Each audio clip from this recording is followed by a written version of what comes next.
महिन्यामध्ये bumper lottery असते भगवंताची मर्जी प्राप्त करण्यासाठी।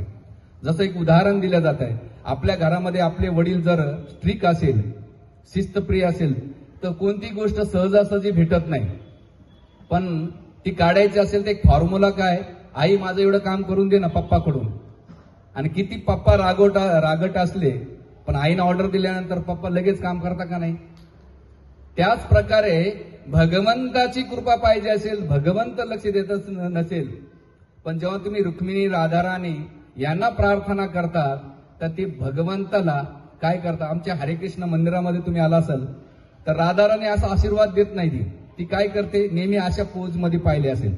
ती पोज काय माहितीये का, ती म्हणते की यांची सेवा केली तर मी यांचं तुम्ही यांची जर सेवा केली कृष्णाची तर मी तुमचं नाव असं रेकमेंड करते त्यांच्याकडे। आई पप्पाकडे नाव रेकमेंड करते, आई म्हणजे राधाराणी आहे आणि पप्पा म्हणजे भगवंत आहे। आणि त्या महिन्यामध्ये हे दीपदान करण्याचं महत्व दिलेलं आहे। या महिन्यामध्ये दीप का केलं पाहिजे, नुसता प्रकाश नाही तर आपल्या हृदयामधला जो अंधकार आहे, अज्ञान आहे, त्याला नष्ट करण्याचं काम ह्या महिन्यामध्ये केलं जातं। जसं मनुष्याला अंधकारामध्ये भीती वाटते, लाईट गेली ना, किती चांगला ताकदवान बलवान व्यक्ती असेल तो घाबरून जातो, आणि जेव्हा त्याला प्रकाश आला तर त्याच्यामधला जो भीती आहे ती नष्ट होऊन जाते। त्याच प्रकारे आपल्या जीवनामध्ये अज्ञान असेल तर नेहमी आपण भयभीत असेल, एक्झायटी, स्ट्रेस ह्या गोष्टीमध्ये राहू। पण जेव्हा आपल्याला फिलॉसॉफी, तत्वज्ञान कळत असेल की त्या प्रॉब्लेम्स मधून कसं बाहेर निघालं पाहिजे, तेव्हा तुमच्या जीवनामध्ये सुख, समाधान आणि शांती प्राप्त होते। म्हणून बऱ्याच वेळा मोठे मोठे घर असतात पण पोकळ असतात त्याच्यामध्ये।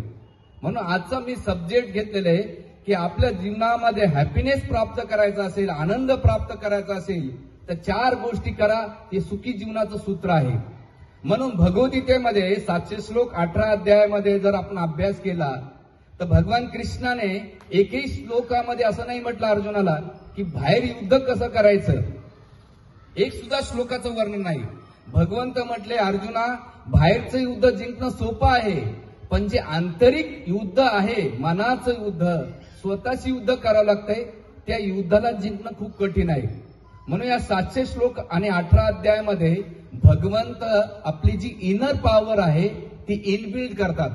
म्हणून भगवद्गीता हे ग्रंथ आपल्याला जीवन जगण्याची कला आणि जीवन त्यागण्याची कला, आपल्या जीवनामध्ये socially, family, physically, financially so many प्रॉब्लेम्सला डीलिंग करण्याचं किंवा त्याचं सोल्युशन दिलेलं आहे। पण आपलं दुर्दैव असं भारतीयांचं की आपण त्या ग्रंथाचा अभ्यास करत नाही किंवा वाचत नाही, वाचलं तरी आपल्याला ते कळत नाही। एक साधं उदाहरण देतो तुम्हाला, तुम्ही गृहिणी किंवा ग्रस्त धर्मामध्ये आहात, तुम्ही एखादी नवीन फ्रेश वॉशिंग मशीन आणलं आणि तुम्हाला जर माहित नसेल ते हाताळायचं किंवा त्याच्यामध्ये काय, त्याच्यामध्ये एक मॅन्युअल कार्ड येत आहे, ते मॅन्युअल कार्ड घेतलं आणि तुम्ही कपाटामध्ये ठेवून दिलं, आणि जेव्हा तुम्ही हाताळायला जाता की कसं चालू करायचं, त्याचे कपडे किती टाकले पाहिजे, पाणी कसं सोडलं पाहिजे, पावडर कसं टाकलं पाहिजे, तर तुमचे कपडे वॉश होतील का, वॉश पण होणार नाही आणि ती मशीन पण चांगली टिकणार नाही, काही दिवसानंतर खराब होणार आहे। पण तुम्ही त्या मॅन्युअल बुक्स नुसार ती वस्तू हाताळली तर ती चांगली सेवा पण देऊ शकेल आणि लॉंग टाइम टिकेल। त्याच प्रकारे आपल्या जीवनाचं मॅन्युअल कार्ड आहे, भगवंतांनी गीता दिलेली आहे। जीवनामध्ये आपण कसं, आपल्याकडे सगळ्या फॅसिलिटी आहेत, सुख सुविधा आहेत, पण समाधानी आनंदी नाहीयेत। मी वारीमध्ये गेलो होतो, मी तिथे एका प्रवचनामध्ये सांगितलं, वारीमध्ये फॅसिलिटी नाहीये पण आनंद आहे। आपल्या घरामध्ये फॅसिलिटी आहे, सुविधा आहे, कम्फर्ट झोन आहे, पण आनंद नावाचा नाहीये, सुख नाहीये। आनंद कसा आहे, जस्ट टच करून निघून जातो, आणि नेहमी आपण एक्झायटी, स्ट्रेस, प्रॉब्लेम्स मध्ये, ह्या गोष्टीमध्ये आहे का तुमच्याकडे कोणाकडे प्रॉब्लेम, असं कोणी हात वरती करा की माझ्या लाईफ मध्ये प्रॉब्लेम्स नाहीये, हा ते बरोबर आहे, ते आहे का, असं हात वरती करा की माझ्या लाईफ मध्ये प्रॉब्लेम्स आणि एक्झायटीच नाहीये। इथे प्रत्येक व्यक्ती सांगू शकतो की माझं लाईफ स्ट्रेस आणि एक्झायटी मध्ये आहे। म्हणून मायबापांनो, आजचं जे प्रवचन देण्याचा माझा उद्देश किंवा डॉक्टर गहलोतांनी जे प्रवचन ठेवण्याचं कारण असं आहे की आपल्यामध्ये अवेअरनेस आला पाहिजे स्पिरिच्युअलिटीचा। आपल्याकडे स्पिरिच्युअलिटी म्हणजे कसं आहे, उथळ माथ्याचं आहे, जसं हवा आली आया मन में चलो तपोन में, वारा आलं तसं नुसतं बाह्य कपड्यावर सजण्या धाजण्यावर अध्यात्म आहे, पण लाईफ मध्ये जेव्हा प्रॉब्लेम्स आले त्याला कसं डील केलं पाहिजे, त्याला कसं सामोरं गेलं पाहिजे आणि त्याच्यातून कसं बाहेर निघालं पाहिजे हे सोल्युशन आपल्याला माहित नाहीये. म्हणून भगवान कृष्णाने मला एकदा प्रश्न विचारला मंदिरामध्ये की का हो भगवान कृष्णाने अर्जुनाला गीता सांगितली, तर भगवंताने गीता सांगण्यापेक्षा त्याचे प्रॉब्लेम सॉल्व्ह का केले नाहीत? म्हटलं भगवंताने त्याचे प्रॉब्लेम सॉल्व्ह करू शकले असते, तेवढी ताकद पण होती, पण भगवंत म्हणतात अर्जुनाला मी फिलॉसॉफी देतोय तुला, तत्वज्ञान देतोय, पण तुझ्या जीवनातलं युद्ध तुलाच करायचंय, लाईफचं युद्ध तुलाच करायचंय. त्याच प्रकारे फिलॉसॉफी घ्या, तत्वज्ञान ऐका आणि आपल्या जीवनामध्ये त्या तत्वज्ञानाला कसं एक्सप्लेन केलं पाहिजे, त्याला सामोरे कसे गेलं पाहिजे आणि त्या प्रॉब्लेम्स मधून कसं बाहेर निघालं पाहिजे, याला अध्यात्म म्हणतात. अध्यात्म म्हणजे भगवे कपडे घालणं, फार मोठा तिलक लावणं, शेंडी दाढी ठेवणं, सजून धजून फेस्टिवलला जाणं, याला म्हणतात सांस्कृतिक कार्यक्रम. अध्यात्मानं मरत नाही. बरेच लोक मला प्रश्न विचारतात, का हो महाराज खूप वर्षापासून देवधर्म करतो, आम्ही जप तप करतो, आमच्यात फरक का पडत नाही, परिवर्तन का होत नाहीये? मला छान प्रश्न विचारला. तुमच्या मंदिरात खूप दिवसापासून येतो, मला छान तो प्रश्न विचारलाय मला. म्हटलं एका साधूकडे एक शिष्य होता आणि तो 10-15 वर्षापासून जप तप करत होता, ग्रंथ वाचत होता, तीर्थयात्रा करत होता. करत असताना म्हणला का हो साधू महाराज तुमच्या जप तपामध्ये माझ्या नाही. का माझ्यात फरक पडत नाही? माझ्यात फरक पडला ना तर तुमच्यात काहीतरी तुमच्या मंत्रतंत्रामध्ये ताकद आहे बा. तर म्हणले काम कर, एक मटकं घे, तांबे घे आणि समोर दारूचं दुकानामध्ये घेऊन. हो म्हणे गुरु महाराज आज दारू, अरे घेऊन ते नाही म्हणे, आज दारू प्याला का सांग, अरे घेऊन ते जातो आणि दारू घेऊन येतो आणि घेऊन आल्यानंतर समोर बसवतो आणि बसवल्यानंतर तो म्हणतो पिऊन गुळण्या करायच्या आणि थुंकून टाकायचं. असं करता करता पाणी न टाकता त्यानं गुळण्या करून थुंकून टाकलं.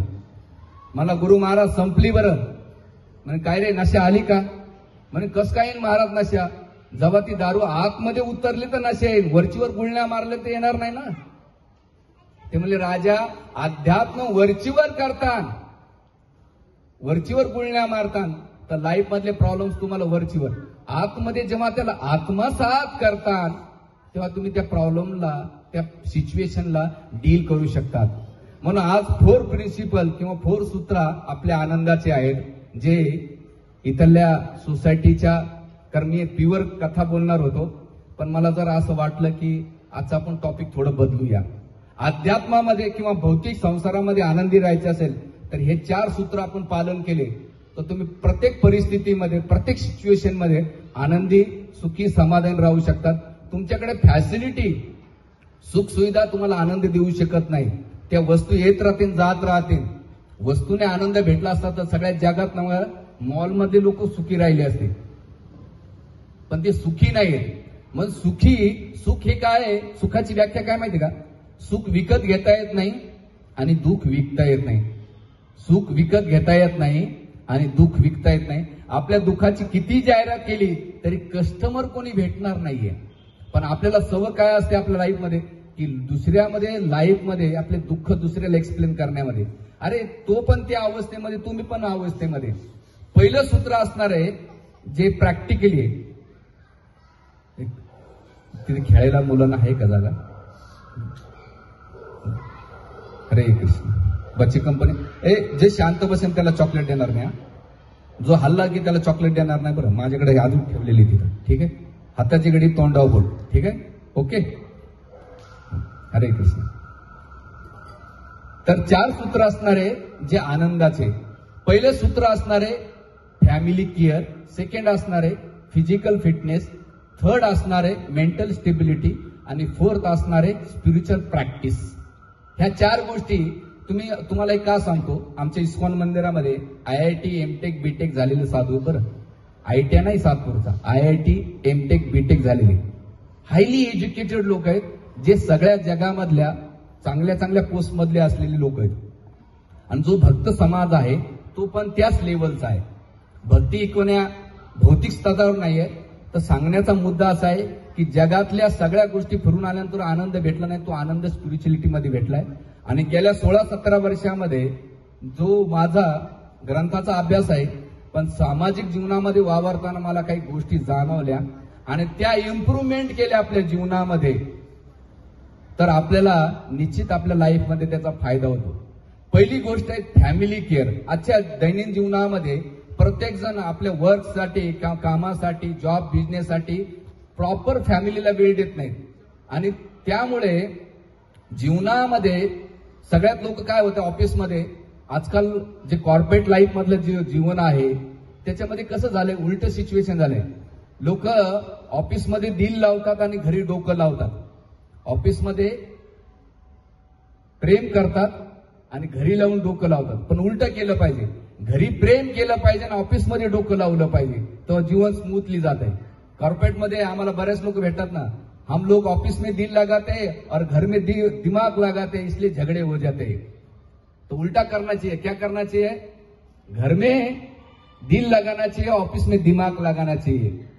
तर महत्वाचा मुद्दा असा आहे की फॅमिली केअर मध्ये दोन गोष्टी महत्वाच्या आहेत, ऍडजस्टमेंट आणि कॉम्प्रोमाइज. रिलेशन चांगलं ठेवायचं असेल आपल्या जीवनामध्ये तो कॉम्प्रोमाइज करायला शिका.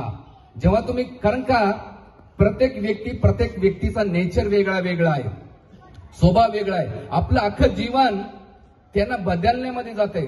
पण खरंच आपण जी एनर्जी टाकतोय तो व्यक्ती बदलला का? तो व्यक्ती बदलणार आहे का? पण तेवढी एनर्जी त्या बदलण्यामध्ये, आणि कोणीच बदलणार नाही ना, नवरा ना बायको, आई वडील, बहीण भावंड, नातेवाईक. याच्यापेक्षा सगळ्यात बेटर काय, स्वतःला बदला. म्हणजे हे कठीण आहे बरं. लोक जगाला बदलण्याच्या मागे लागलेले आहेत पण स्वतःला कोणी बदलत नाही. जसं माझ्याकडे एक स्त्री आली होती काउन्सिलिंगसाठी, आमच्याकडे रेग्युलरली कोण ना कोण येत आहे. ती म्हणली, महाराज माझ्या घरामध्ये मला भरपूर लोक त्रास देतात. आणि खरंच त्रास देतात. 44 किंवा 45 वर्षे तिचं एज असेल. म्हणलं, माताजी तुम्हाला सगळ्या परिवारापासून त्रास होतो हे मान्य आहे, आई, आपलं सासू सासरे, नणंद, दीर. जसं तुम्हाला सगळ्यापासून त्रास होतो तेवढाच त्रास तुम्हाला तुमच्यामुळं सुद्धा दुसऱ्यांना त्रास होतो, हे तुम्हाला कळत नाही. जेवढं तुम्हाला लोकांपासून त्रास होतो तेवढा तुमच्यामुळं सुद्धा लोकांना त्रास होतो. हे जेव्हा तिनं वाक्य ऐकलं ती 2 वेळा विचारात पडली. म्हणजे असं कसं काय म्हणू शकतात? म्हणले, बघा माताजी, आम्ही माताजी म्हणतो. म्हणलं, तुम्ही सगळ्यांची कंप्लेंट करतात ना की याच्या स्वभावामुळे मला त्रास होतो. नाही, आपल्या स्वभावामुळे पण लोकांना त्रास होतो, हे आपल्याला कळत नाही. हे कोणाला कळतं माहितीये का? जो सेन्सिटिव्ह आणि संवेदनशील पर्सन आहे त्याला कळत आहे. जे संवेदनशील आणि सेन्सिटिव्ह नसेल ना त्याला कळत नाहीये की आपल्या स्वभावामुळे, आपल्या वागण्यामध्ये, आपल्या बोलण्यामुळे हे त्रास होतो. म्हणून सांगण्याचा मुद्दा असा आहे की पहिलं संबंध किंवा फॅमिली केअर मध्ये पहिले कॉम्प्रोमाइज करत चला. आपल्या अहंकाराला एक पहिला प्रिन्सिपल असे की तेरा गधा आगे जाने दे, मेरा घोडा पीछे रखने दे. म्हणजे त्याचं गाडं पुढे जाऊ द्या पण घोडं मागं ठेवा, रिलेशन मेंटेन राहतात. आणि दुसरी गोष्ट ऍडजस्टमेंट करा. ऍडजस्टमेंट मीन्स काय की तुमच्याकडे जी फॅसिलिटी आहे, डोंट कम्पॅरिव्ह मेंटॅलिटी, दुसऱ्यासोबत तुलना करू नका. जेव्हा आपण, मी कथा करू का, हे चालेल तुम्हाला असं? हा, फॅमिली बद्दल चालेल ना का? मी एकदम कृष्ण कथा सांगायला तयार आहे, हरकत नाही. ओके ना? हा, सगळ्यात महत्वाचा प्रिन्सिपल आहे डोंट कम्पॅरिव्ह मेंटॅलिटी. दुसऱ्यासोबत तुलना करू नका. जेव्हा दुसऱ्यासोबत तुलना करतो ना तर पहिली गोष्ट आपल्या लाईफमध्ये आपण दुसऱ्याला व्हॅल्यू देतो, आपल्या स्वतःच्या व्हॅल्यू आपण गमवून बसतोय. म्हणून प्रॉब्लेम्स काय होतो माहितीये का? लोक काय मानतात, अरे आपल्या जीवनाचं रिमोट कंट्रोल त्याच्या हातात दिलं का? तो चांगला म्हणला म्हणजे तुम्ही चांगले, तो वाईट म्हणले तुम्ही वाईट. नाही, असं नका करू. आपल्या जीवनाचे रिमोट कंट्रोल आपल्या हातात ठेवा. तुम्हाला खूप लोक इरिटेट करतील, प्रॉब्लेम्स देतील, त्रास देतील, पण त्यावेळेस आता याच्या 2 प्रकारचे व्यक्ती असतात. एक सोड्याची बॉटल आणि पाण्याची बॉटल. पाण्याच्या बॉटलला किती हलवा काही रिॲक्ट करत नाही. आणि दुसरी बॉटल असते सोड्याची. सोड्याच्या बॉटलला थोडंसं हलवलं की लगेच बाहेर येते. तसं 2 प्रकारचे लोक असतात. त्यांना जीवनामध्ये काही होऊ द्या, पाण्याच्या बॉटल सारखे स्टेबल राहतात. पण दुसरी सोड्याची बॉटल असते ना, त्याला थोडंसं जरी टच केलं की लगेच बाहेर येते. त्याच प्रकारे दुसऱ्या प्रकारचे लोक कसे असतात, थोडंसं जरी काही झालं की लगेच बाहेर येतात, रिॲक्ट करीत राहतात. पण रिॲक्ट करण्याच्या पहिले राग येण्याचे कारण म्हणजे 3 गोष्टी आहेत. राग येण्याचे कारण 3 म्हणजे आपण जेव्हा दुसऱ्याला कंट्रोल करतो, कोणाला आपण कंट्रोल करू शकत नाही. फर्स्ट होतं का कोणी नियंत्रित? ना बायको, नवरा, आई वडील, बहीण भावंड, मुलं, अरे कोणी कंट्रोल नाही होऊ शकत. कशाला एनर्जी घालतायत? सेकंड, राग येण्याचं कारण अपेक्षा ठेवणं, आणि अपेक्षेचा भंग झाला आणि अपेक्षा आपल्याला वाटतं ना, मी एवढी इन्व्हेस्टमेंट याच्यामध्ये केले, तेवढ्याच बदल्यामध्ये मला तेवढं पाहिजे. अरे नेकी कर दर्या में डाल, चांगलं करा आणि सोडून द्या. तुम्ही अपेक्षा ठेवताना अपेक्षेचा भंग झाला, सगळ्यात जास्त तुम्हाला दुःख होत आहे. म्हणून हे दुसरं राग येण्याचं कारण आहे. आणि तिसरी गोष्ट राग येण्याचं कारण म्हणजे आपण मनासारख्या प्रत्येक गोष्ट होणार नाहीत लाईफमध्ये, अजिबात नाही होऊ शकत. कारण यामध्ये एक ध्यानात ठेवायचं, कोणी परफेक्शन नाही या लाईफमध्ये.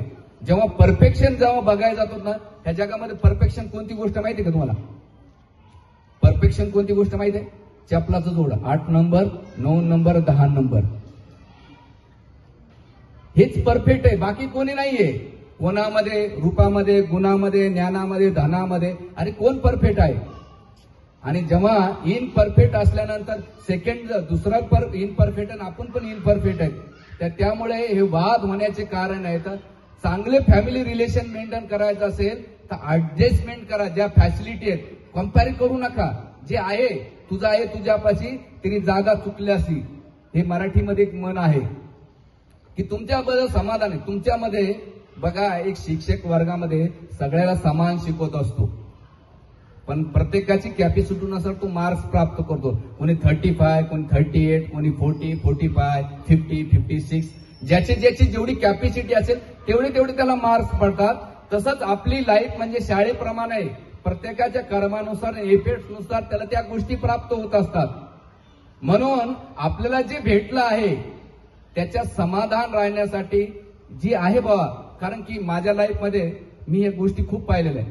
जेव्हा कधी मला वाटलं माझ्या लाईफमध्ये असं होतंय, तर मी रस्त्यामध्ये बाहेर जेव्हा जातो ना, तर मी ईश्वराला नेहमी आपल्या ह्या जगामध्ये प्रॉब्लेम्स काय माहितीये का, की आपल्याकडे जी गोष्ट नाहीये, ज्या आहेत त्या सोडून देतो का आपण, पण ज्या गोष्टी नाहीये त्याच्यामुळे सगळ्यात जास्त दुःखी आहेत आपण.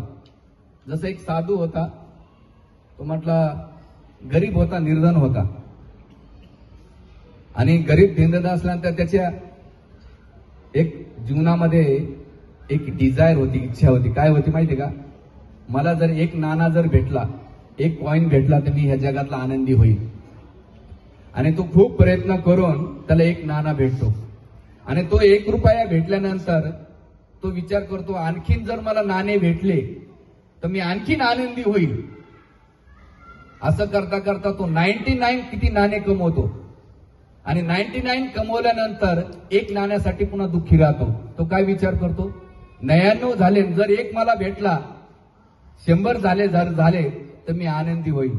नाही, एक कमी तुमच्या लाईफमध्ये परफेक्ट काहीच नसणार आहे.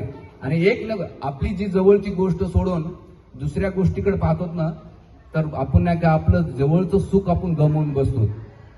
म्हणून आपण नेहमी कृतज्ञता व्यक्त ग्रॅटिट्यूड व्यक्त केला पाहिजे. काय केलं पाहिजे? ईश्वरा, तू भगवंता मला माझ्या लाईफमध्ये माझ्या लायकीपेक्षा जास्त दिला. हा शब्द मी का वापरतो माहिती का?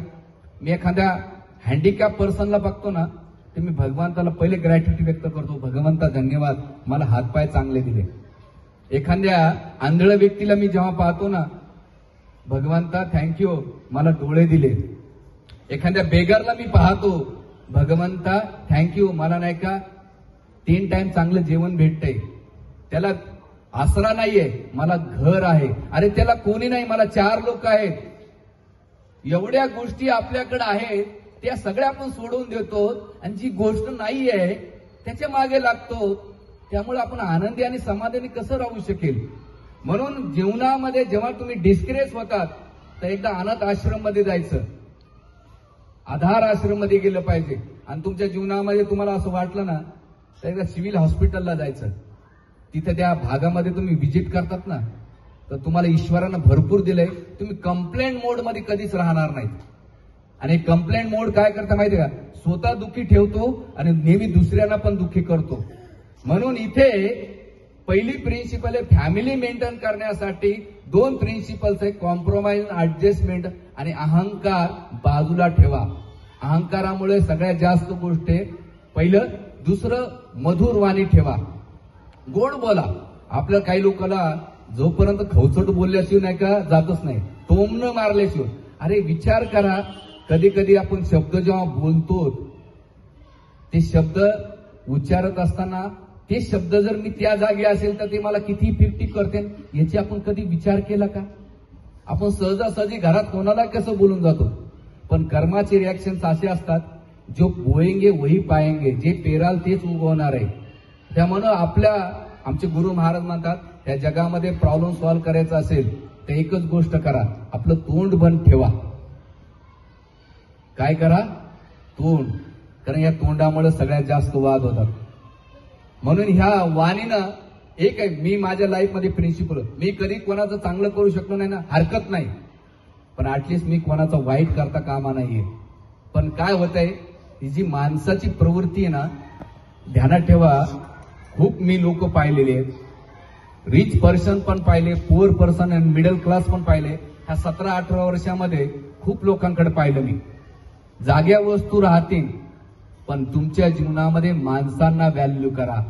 वस्तू येत राहतील, जात राहतील, पण तुमच्या जीवनातून माणूस निघून गेला ना, तो पुन्हा कधीच भेटत नाही. आणि आपण जीवनच किती जगतो माहितीये का? हार्डली 50, 60, 70 वर्षे. 60-70 वर्षे ह्या ट्रेस आणि एन्झायटीमध्ये आणि एनबी, ईर्ष्या द्वेष करण्यामध्ये आपल्या लाईफमध्ये. आणि हे याच्यामध्ये गेलं तर आपण कमवलं काय? सक्सेसची डेफिनेशन काय तुमच्या जीवनातली? काय असू शकेल? Anything else? सक्सेस म्हणजे काय तुमच्या लाईफमध्ये? बंगला आहे, गाडी आहे, किंवा चांगला जॉब आहे, हाय सोसायटीमध्ये राहतो, ही तुमची डेफिनेशन असून सक्सेसची. पण माझ्या स्पिरिच्युअल याच्यातून सक्सेसची डेफिनेशन काय माहितीये का? तुमच्या जीवनामध्ये प्रॉब्लेम्स आल्यानंतर किती लोक तुम्हाला धावून येतात, तुमचे अश्रू झेलण्यासाठी किती लोक मदतीला येतात, हे तुमचं सक्सेस आहे. यू अंडरस्टँड मी काय म्हणतो? लक्षात येते तुमच्या? की तुमच्या जीवनामध्ये वस्तू भरपूर आहेत, पण तुमच्या जीवनात डिफिकल्टी आली, प्रॉब्लेम्स आले, तेव्हा तुम्हाला किती धावून येतात.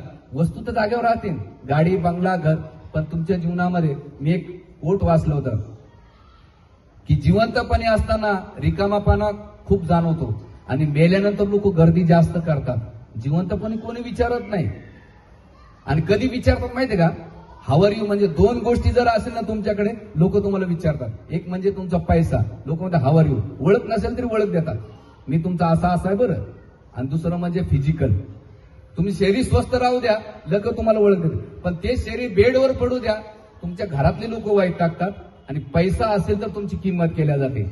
म्हणून शास्त्र सांगतंय की जीवनामध्ये व्यक्तींना इम्पॉर्टन्स द्या, माणसांना किंमत करा. आणि माणसाला किंमत करायचं असेल तर आपल्याला कॉम्प्रोमाइज, ऍडजस्टमेंट आणि आपल्या इगोला तिलांजली देऊन सगळ्यात महत्वाचं की त्याला व्हॅल्यू देणं, त्याला किंमत देणं. चल बाबा, तू इम्पॉर्टंट आहे. मी तुम्हाला का सांगतोय, मी प्रवचन का करतोय असे?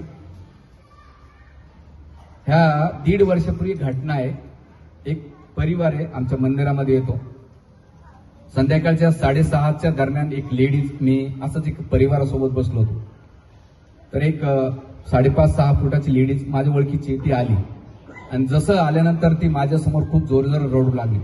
तर मी घाबरून गेलो की बाबा ही माताजी का रडती एवढी जोरात, याचं कारण काय? तर पहिले 5-10 मिनिटं ती अशी खूप जोरजोरात रडत होती. मला पण कळत नव्हतं की आता हिला हँडल कसं करायचं.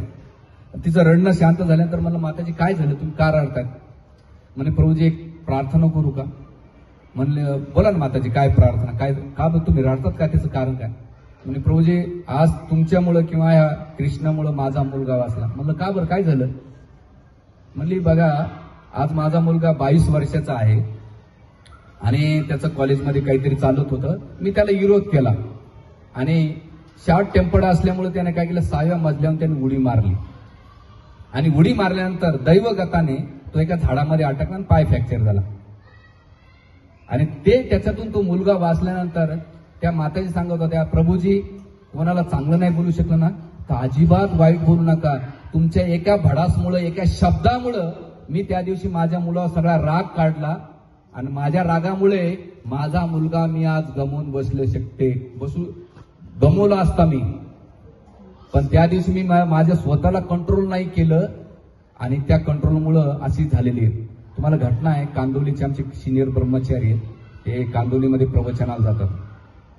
गेल्यानंतर नवरा बायकोचं खूप भांडण झालं आणि 5व्या मजल्यावर त्यांचं भांडण आणि रागाच्या भारत नवरा म्हटला, आता तू जास्त बोलली तर त्यांना खूप वर्षानं मुलगा झाला होता. तो मुलगा 7 वर्षाचा होता की 5व्या मजल्यावर याला फेकून दे. ते म्हणले तुमच्या एकट्याचं थोडी आहे, आपल्या दोघांचं आहे, द्या तुम्हाला द्यायचं तर. आणि रागाच्या भारत बोलले आणि त्यांनी फेकलं. ही घटना मी काही थोतांड कथा सांगत नाही, रिअलिस्टिक सांगतो. रागाचा भर बघा, बोलण्याची वाणी.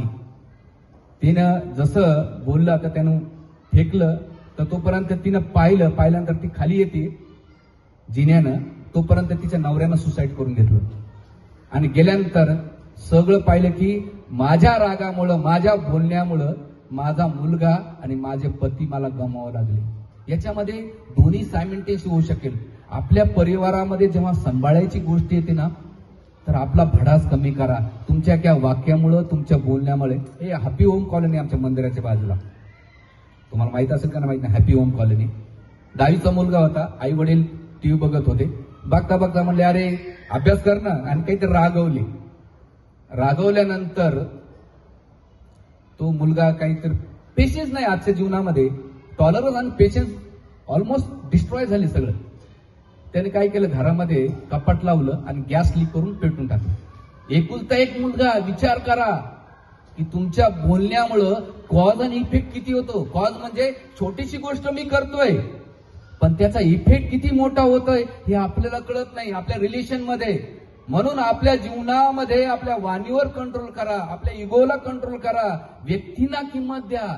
जेव्हा व्यक्तींना आणि किंमत देतोत ना, की चल बाबा माझ्या जीवनामध्ये वस्तू इम्पॉर्टंट नाही, माझ्या जीवनामध्ये व्यक्ती इम्पॉर्टंट आहे, तेव्हा तुम्ही आनंदी जगू शकतात. बाकी गोष्टी नाही का काही कामाच्या नाही इथं. म्हणून इथे पहिला प्रिन्सिपल आहे फॅमिली केअर करा. आणि फॅमिली केअर करताना सॅक्रिफाईस करावं लागतंय. आपल्या इच्छा आकांक्षांना, आपल्या डिझायरला जेव्हा तुम्ही सॅक्रिफाईस करतात ना, याचं सब्र का फल मिठा होत आहे. आणि त्यागामागे आनंद आहे. जेव्हा तुम्ही कोणासाठी समर्पण करतात, त्याग करतात, सेवा करतात, तर तुम्हाला निश्चित आनंद भेटतो. तो वेट अँड वॉच मध्ये ठेवावा लागतो. म्हणून पहिला प्रिन्सिपल आहे फॅमिली केअर. याच्यावर खूप मी विवेचन बोलतो, याच्यावर खूप बोलण्यासारखं आहे. सेकंड, मुलांच्या बाबतीत फॅमिलीमध्ये जे कोणी असेल, जसं स्वभाव वेगळे वेगळे असू शकतात. मला एकदा ह्या प्रवचनानंतर असंच एक प्रवचन एक ठिकाणी केलं होतं. म्हणे महाराज याच्यामध्ये प्रॉब्लेम्स आहेत, त्याच्यामध्ये प्रॉब्लेम्स आहेत. म्हणलं असणारे प्रॉब्लेम्स, म्हणलं जेवढं तू दुसऱ्यामध्ये दोष पाहतो ना, तेवढा दोष तुझ्यामध्ये असतो. तुम्हाला असं कसं काय होऊ शकतं महाराज? मी त्याला ग्राफिक उदाहरण दिलं, कारण आपले उदाहरण, शास्त्राचे उदाहरण दिले कोणाच्या पल्ले नाही पडत. म्हणलं कधी पब्लिक टॉयलेटला गेलं का? म्हणलं हो. तिथे गेल्यानंतर काय करतो आपण, रुमाल लावतो आणि नंतर त्याच्या काळानंतर आपण जातो. म्हणलं विचार कर, टॉयलेट जाण्याचं पहिले तुला दुर्गंध येतो, तू गेल्यानंतर काय रे, सुगंधी अत्तर सोडतो का सुगंधी पेस्ट सोडतो? नाही. जेवढी घाण त्यानं सोडलेली आहे तेवढीच घाण मी सोडणार आहे. जेवढे दोष त्याच्यामध्ये आहे तेवढे दोष माझ्यामध्ये आहे. म्हणून ध्यानात ठेव, जेवढा तो मला सहन करतोय, मी ज्याला सहन करतोय, तेवढा तो सुद्धा व्यक्ती मला सहन करतोय. हे आपल्याला कळालं पाहिजे, समजलं पाहिजे, आणि त्यानुसार आपल्या व्यवहारामध्ये, आपल्या वागण्यामध्ये, बोलण्यामध्ये हे केलं पाहिजे. आणि दोष पाहणं सोपं असतं हो, पण आमचे गुरु महाराज एक वाक्य नेहमी सांगत असतात. ते माझा प्रॉब्लेम्स असेल ना, समजा या डोळ्यामध्ये मोतीबिंदू झाले असेल ना, तो मोतीबिंदू मध्ये डोळा नका फोडू, तेवढा मोतीबिंदूच काढून टाका. तसं व्यक्तीवर अटॅक करू नका, त्याच्या प्रॉब्लेम्सवर अटॅक करा. आपलं काय होतं, प्रॉब्लेम राहतात बाजूला आणि आपण काय करतो, व्यक्तीवर अटॅक करतो आणि तो प्रॉब्लेम जाग्यावर राहतो. म्हणून रिलेशन मेंटेन करायचं असेल तर पहिली गोष्ट आहे फॅमिली केअर करा. आणि फॅमिली केअर मध्ये सॅक्रिफाईस, दोष पाहणं, जेवढे दोष त्याच्यामध्ये. एक आणखीन एक उदाहरण देतो. आपल्याला सहजासहजी दुर्गंध येतो कोणाच्या तोंडाचा, आपण रुमाल करतो, अरे बाबा त्याचा येतो ना, तेवढाच माझा पण दुर्गंध येतो बरं. हे उदाहरण, याच्या मागचा उद्देश काय? जेवढे दोष त्याच्यामध्ये आहे तेवढे दोष माझ्यामध्ये पण आहेत. म्हणून पहिली गोष्ट, ह्या गोष्टीला, याच्यासाठी एक चांगला मंत्र पाठ करा आजपासून. कोणता मंत्र पाठ करता माहिती का? जरी दिसतात, ओम इग्नोराय नमः. कोणता मंत्र? ओम. जप नका करू. त्याचं मिनिंग काय? इग्नोर करा, दुर्लक्ष करा. जेव्हा तुम्ही दुर्लक्ष आणि इग्नोर करतात ना, काही काही लोकांचं कसं असतंय, जे काही आपल्या जीवनात कॉन्ट्रीब्युशन देत नाही, ते व्हॅल्यू देत नाही, आपण त्यांच्या रिमोट देतो त्यांना आपण उड्या मारतो. अरे नाही, ज्या व्यक्तीनं माझ्या जीवनात कॉन्ट्रीब्युशन दिलंय, मला व्हॅल्यू दिलंय, त्याच्या शब्दाची किंमत करा. ज्यानं काहीच केलं नाही आणि त्याच्या रिमोटनुसार उड्या मारतात तर त्रास होणार आहे. त्यापेक्षा बेटर तुमचा स्वभाव काय आहे, तुमचा नेचर काय, त्यानुसार तुम्ही नॅचरली ग्रोथ व्हा आणि त्या व्यक्तींना, त्या समाजाला, त्या परिवाराला सांभाळायची पहिली किंमत करा. हे अध्यात्मामध्ये बघा, हा अध्यात्माचा बाय प्रोडक्शन आहे. अध्यात्म तर नंतर आहे. आपण बेसिक जीवन जरी चांगलं जगलोत ना तर अध्यात्म करायला सोपं जात आहे. मोठमोठे लोक ईश्वर शांतीचे यज्ञ करतात, पण त्या मॅनेजमेंटमध्ये भांडण करतात. धार्मिक कार्यक्रम, गणपतीचा कार्यक्रम ठेवतात, का बरं? सगळ्यात सुख समाधान, पण त्या मॅनेजमेंटमध्ये लोक भांडण करतात. आरती कोणी करायची? हे सगळं पोकळे हो. म्हणून सांगण्याचा मुद्दा, आदित्य गिटारवर, तर हे पहिली गोष्ट आहे फॅमिली केअर. सेकंड आहे फिजिकल फिटनेस. फॅमिलीमध्ये एक मुद्दा आणखी सांगायचा मला राहिला विसरून, की तुमचा वेळ 2 लोकांना द्या. विशेष करून जे जॉब करणारे आहेत, संध्याकाळी मुलांना वेळ द्या. माझ्याकडे एक पोलीस अधिकारी येतात मंदिरामध्ये, बरेच अधिकारी येतात. लक्ष्मण पाटील सर म्हणून उपायुक्त होते, आता त्यांची बदली ठाण्याला झाली. ते क्राईम ब्रांचला होते. ते टेम्पलला, नाशिकला 5 वर्ष होते, ते टेम्पलला रेग्युलरली यायचे. तर आल्यानंतर आमचं बरेच डिस्कशन व्हायचं. रोज आम्ही सॅटर्डे संडे 1-1 घंटा बसून बोलायचो. तर त्यांना म्हटलं, कसं तुम्ही दिवसभर तुम्ही पोलीस डिपार्टमेंटमध्ये आहात, तुम्ही कसं मुलांना भेटत? ते म्हटलं, बघा प्रभूजी, संध्याकाळी आल्यानंतर माझा आयफोन मी काय करतो, वरती ठेवून देतो आणि मी साधा हँडसेट मोबाईल वापरतो, जे कम्युनिकेशनसाठी. तर माझ्या मुलांना सांगणं सोपं आहे, मोबाईल खेळू नको, पण ते मुलं चेंजेस होणार नाही. मुलांना जर घडवायचं असेल, पॅरेंटिंग करायचं असेल, तर तुम्हाला रोल मॉडेल बनावं लागेल, तुम्हाला सॅक्रिफाईस करावं लागेल. मुलांना सांगणं सोपं आहे, अभ्यास कर, पण तो कसा करायचा कोणी सांगत नाही. मोबाईल सोड, पण आपण सोडतो का? आपलीच हॅबिट एवढी आहे. तर म्हणून ते आज मी दोघांना औरवाईक 2 मुलं आहेत, ते मोबाईल काय करतात, आणि त्या मोबाईलमुळे काय झालंय, 3 गोष्टी झालेल्या आहेत. एक तर जवळ असलेले कोणी बोलत नाही. सेकंड, फिजिकली एवढे होतात. मध्यंतरी मानवता कॅन्सर हॉस्पिटलचे 2-3 डॉक्टर येतात मंदिरामध्ये, तर असं भेटता माझ्याकडे एक पब्लिक रिलेशन डिपार्टमेंट आहे मंदिराच्या वतीने, तर लोक मला भेटत असतात. तर बोलता मी त्यांना विचारलं, कसं काय? म्हणले, प्रभूजी, आजकाल जे 16 वर्षाच्या आतील मुलांना ना 25% ब्रेन कॅन्सर वाढण्याची शक्यता वाढली. म्हणजे असं का? की मुलांना जे मोबाईल आहे त्या रेडिएशन मुळे नाही का त्यांना ब्रेन कॅन्सर होऊ राहिले. रात्री झोपताना डोक्याजवळ ठेवतात, मोठमोठी व्यक्ती ठेवतात आणि मुलं ठेवले, आणि त्याचा सगळ्यात जास्त रेडिएशनचा तो मुलांना इफेक्ट करतोय. विचार करा किती सेन्सिटिव्ह आहे की मोबाईल. तो एका सेमिनार होऊ शकेल, त्या मोबाईलचं किती नुकसान आहेत, दुष्परिणाम आहेत. म्हणून आपल्या फॅमिलीमध्ये मुलांना वेळ द्या, स्वतःना वेळ द्या. लोक काय झाले, मोबाईलमुळे लांबचे लोक जवळ झाले, जवळचे लोक लांब झाले. जवळच्याला कोणी बोलत नाही, पण लांबच्याला चॅट करतो तो. अरे जवळचा आहे त्याला. आशा भोसलांचा एक मध्यंतरी फोटो पाहिला मी. त्यांच्या आजूबाजूला भरपूर लोक आहेत, पण सगळेजण प्रत्येक मोबाईलमध्ये, आणि ते लिहितात की जवळचा माणूस लांब झाला, लांबचा माणूस जवळ झालाय. हे दुर्दैव आहे या लोकांचं. म्हणून फॅमिली केअर करताना संध्याकाळी घरामध्ये मुलांना वेळ द्या. पती असेल, पत्नी असेल, एकत्र बसा, एकत्र जेवा, डिनर घ्या. आपल्या जीवनातल्या सुख दुःख, मान अपमान जे काही असेल ती शेअर आणि विथ केअर करा. जेव्हा तुम्ही एखाद्या व्यक्तीला ऍसिडिटी झाल्या असेल ना, त्या ऍसिडिटी झाल्यामुळे तर जेव्हा वॉमिटिंग करतो ना त्याला फ्रेश वाटते, तसं आपल्या जीवनातले सुख दुःख जेव्हा आपण शेअर करतो तेव्हा आपल्या मनामधलं स्ट्रेस आणि एन्झायटी खूप कमी होऊन जाते. ते फॅमिली आपल्याला तसं वातावरण निर्माण करणं महत्वाचं आहे. म्हणून पहिली गोष्ट आहे family care. Second, physical fitness. का बरं फिजिकल फिटनेस? आपण वरच्या ठिकाणी एवढा वेळ देतोय पण स्वतःला वेळ नाहीये. आमचे एक डॉक्टर सांगत होते, तुम्ही जर योगासाठी प्राणायामसाठी वेळ नाही काढला तर तुम्हाला हॉस्पिटलला वेळ द्यावा लागेल. म्हणून सकाळी मॉर्निंग वॉक करा. मॉर्निंग वॉक करण्याचे फायदे काय होतात? एक तर फिजिकल फिटनेस तर राहील, दुसरं की जे आजार आहे ते बळकवणारा ते थांबतात, आणि सगळ्यात महत्वाचं तुमचं स्ट्रेस आणि एन्झायटी कमी होतीये. हे माझ्या अनुभवातून सांगतो. योगा करा, रोजचा अर्धा तास काढा, 15-20 मिनिटं करा, हे 2 करा. तिसरी गोष्ट आहे मेंटल स्टेबिलिटी ठेवा. जीवनामध्ये प्रॉब्लेम्स येत राहतील, जात राहतील, up and down, financially, physically, socially, family, so many problems येतील. ते येत राहणार आहेत, ते कधी स्टेबल राहणार नाही. ह्या जगामध्ये 2च लोक आनंदी आहेत, माहिती आहे तुम्हाला कोणते? एक हिमालयातला योगी आणि रस्त्यावर फिरणारा येडा. हे 2 लोक आनंदी आहेत. आपण योगी नाहीत आणि येडे नाहीत, आपण कोण आहेत? मधातले लटकलेले. म्हणून सगळ्यात महत्वाचं मेंटल स्टेबिलिटी ठेवण्यासाठी काय महत्वाचं आहे की प्रॉब्लेम्स येतील राहतील, रिॲक्ट करू नका, पेशन्स ठेवा. काय झालंय, मोबाईलच्या स्क्रीनमुळे आपल्याला वाटतं आपल्या लाईफमध्ये पण फास्ट झालं पाहिजे.